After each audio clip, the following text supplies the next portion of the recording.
Anekan, coming to you live from Uyo, the capital city of Akwa Ibom State, Nigeria. Let's take a look at some of the major stories.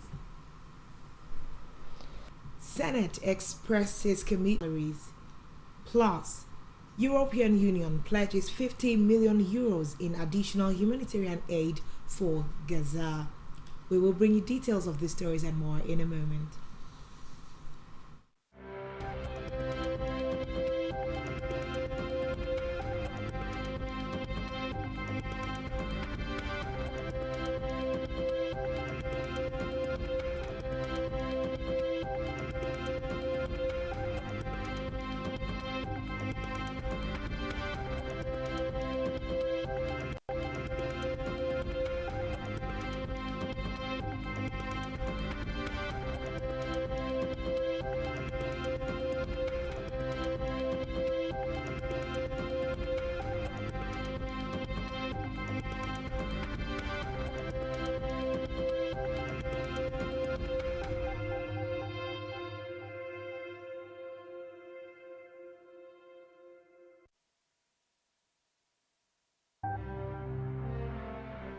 Good afternoon and thanks for joining us. We begin the news this afternoon from the Red Chambers, where the Senate Committee Chairman on Water Resources, Abdulaziz Yari, has expressed commitment of the 10th Senate to legislate and undertake oversight functions on water projects across the country to ensure clean water for Nigerians.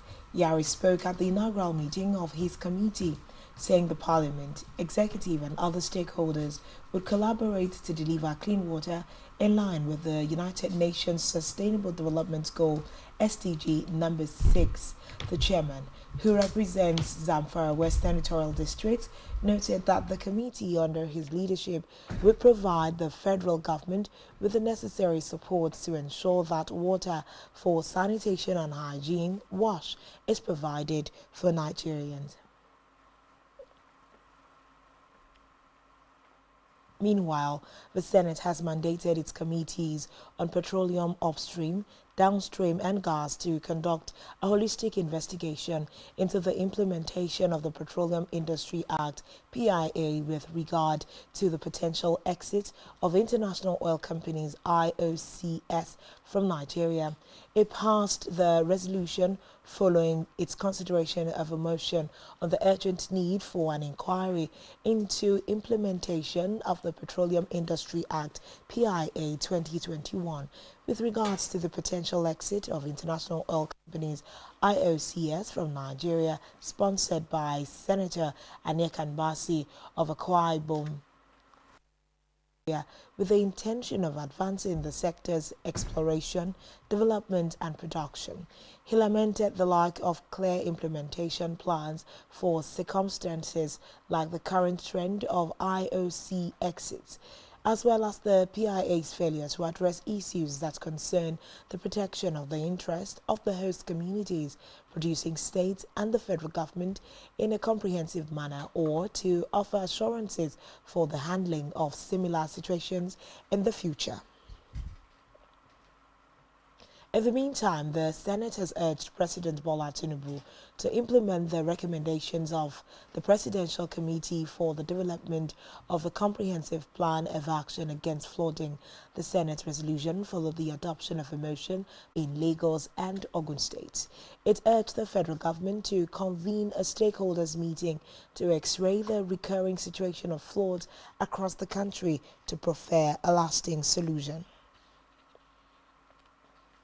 The resolution was a sequel to a unanimous adoption of a motion by the member representing Enugu State, Paul Namachi, and co-sponsored by Aminu Jaji of Zamfara, Julius Ihovere of Edo, and Lilian Orobu of Anambra State at plenary. Moving the motion, Namchi said university lecturers play a crucial role in the education system by providing knowledge, guidance and mentorship to future leaders. In his ruling, the Speaker of the House, Tajuddin Abbas, mandated committees on university education, finance, appropriations, labor and productivity, and legislative compliance to interface with ASU and the federal government. He charged the committee to resolve the 8 months outstanding salary of lecturers following the no work, no pay policy and reports back within 2 weeks for further legislative action. Meanwhile, the House of Representatives has responded to public criticism regarding its ever-expanding number of outstanding committees, which has reached 134, even in the face of economic challenges affecting the country. Appointed by the House Speaker, Tajuddin Abbas in June, the 134 committees had been tasked with managing the affairs of the 10th House of Representatives.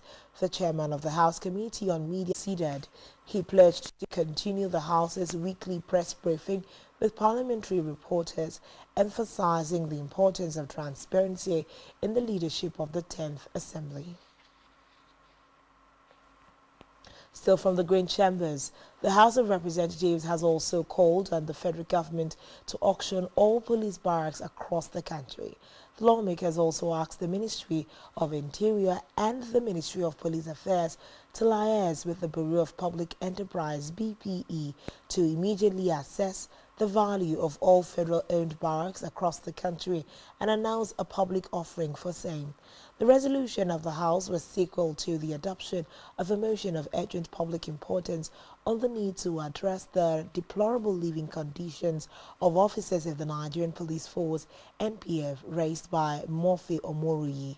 The lawmaker noted that the problem of adequate and dignified accommodation for police officers persists and has so far outlived all previous measures.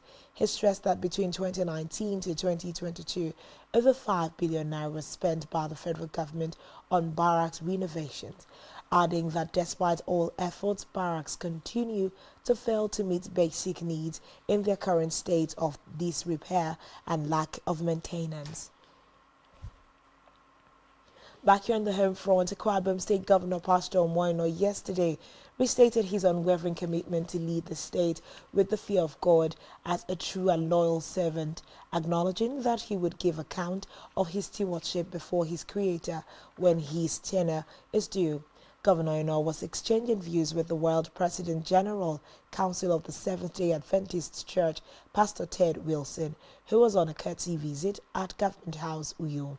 Receiving the delegation, the governor expressed appreciation to the clergy and his entourage for the visit, acknowledging that the state is blessed to receive such a high-ranking church leader within his 5 months on the saddle as governor of Akwa Ibom State, affirming his calling as a pastor and the governor of one of the most religious-centric states in the country.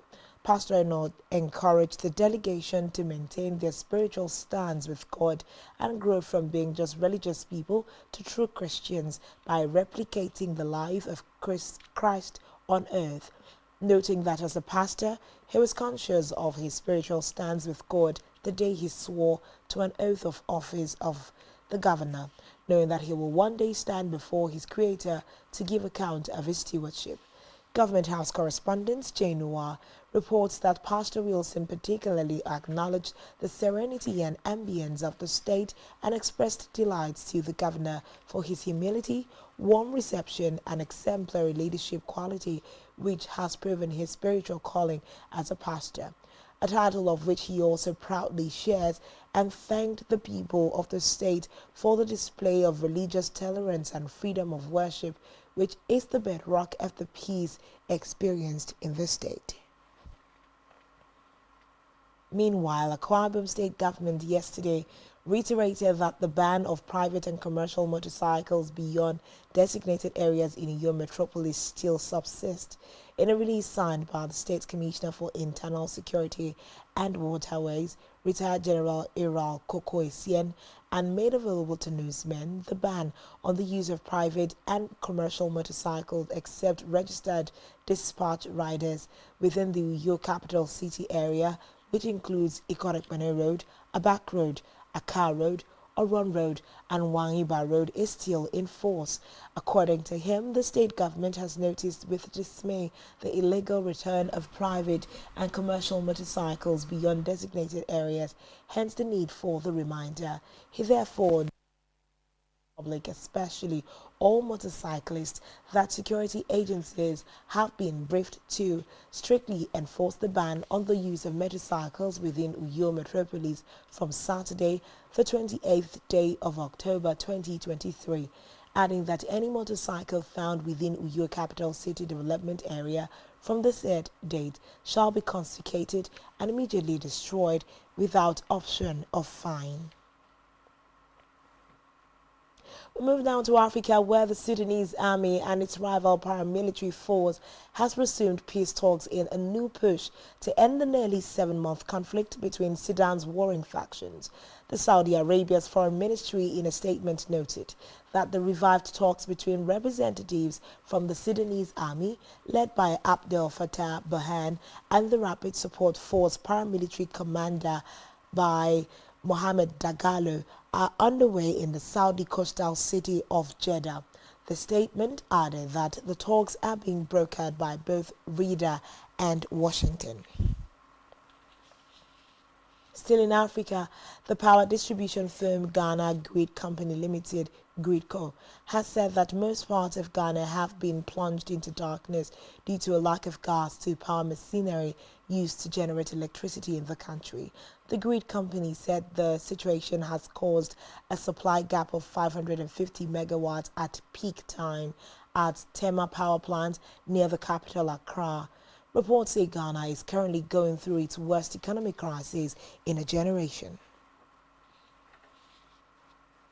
On the foreign scene, the European Union Commission President Ursula Leyen has said that EU will provide 50 million euros in additional humanitarian aid for Gaza.